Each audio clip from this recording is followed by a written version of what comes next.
যা বল স্কুল যাচ্ছিস না? আমার মা আমার বিয়ে ঠিক করেছে। ও মা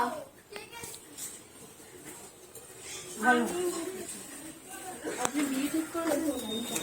হ্যাঁ, ওকে বিয়ে ঠিক করেছে। স্কুলে যায় না, ওর জন্য বিয়ে ঠিক করেছি। আপনি স্কুলে পাঠাচ্ছেন না কেন ওকে? ও যেতে চাইছে না তো কি করব? না, যেতে চাইছে না নয়, আপনি নিশ্চয়ই কোনো একটা কারণ আছে যে জন্য যেতে চাইছে না। এখন কেউ না গেলে না স্কুলে যেতে চাইছো না কেন? আমার বিয়ে ঠিক করেছে। বিয়ে ঠিক করেছে। কিন্তু এত অল্প বয়সে বিয়ে ঠিক করলেন কেন? তুমি চাইছো? তুমি কি চাইছো বিয়ে হোক? না।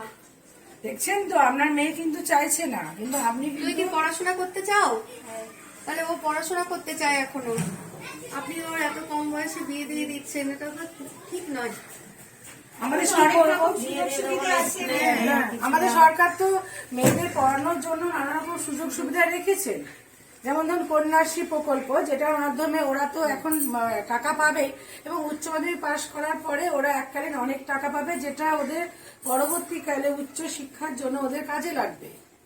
আমি তো এত কিছু জানি না, যার জন্য ও যেতে চায় না, ওর জন্য বিয়ে দিয়ে দেয়। না, এবার তো আপনি ওর পড়াশোনাটা চালিয়ে যান, ওকে যদি বাধ্য করেন স্কুলে যেতে বা বুঝিয়ে ওকে যদি স্কুলে যেতে বাধ্য করেন, তাহলে সেক্ষেত্রে ও ভালো মানুষ হবে, ভবিষ্যতে ও নিজে প্রতিষ্ঠিত হয়ে তারপর একটা উপযুক্ত পাত্র দেখে দিয়ে দেবেন। তাতে তো ওর জীবনটাও সুন্দর হবে।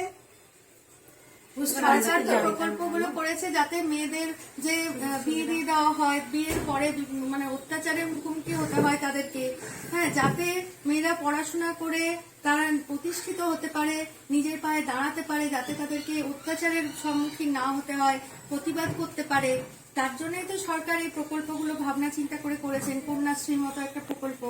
হ্যাঁ, তো সেটা তো এইরকম ভাবে বিয়ে দিয়ে দিলে ব্যর্থ হয়ে যাবে সেই প্রকল্প, তাই না? তো আপনাদেরকে সেটা বুঝতে হবে, আপনিও আপনারই মেয়ে, যাতে ওর ভবিষ্যৎ ভালো হয়, ও যাতে ভালো থাকে। সরকার যেমন ভাবছে সেরকম আপনার মেয়ের কথা আপনাকে ভাবতে হবে। এবার এখন হয়েছে, এত কিছু জানি না, ও যায় না, তাই আমি বিয়ে ঠিক করি। আচ্ছা, এবার জানলেন তো? এবারে হ্যাঁ, এবার জেনে নিলাম। এবার তাহলে স্কুলে পাঠাবে। ঠিক আছে, এবার আপনি বিয়ের ব্যাপারটা কি করবেন? তবে বিয়ে দেবো না, যাতে এত কিছু সুযোগ পাই মেয়ে মানুষ করার জন্য। খুব ভালো, আপনাকে আমরা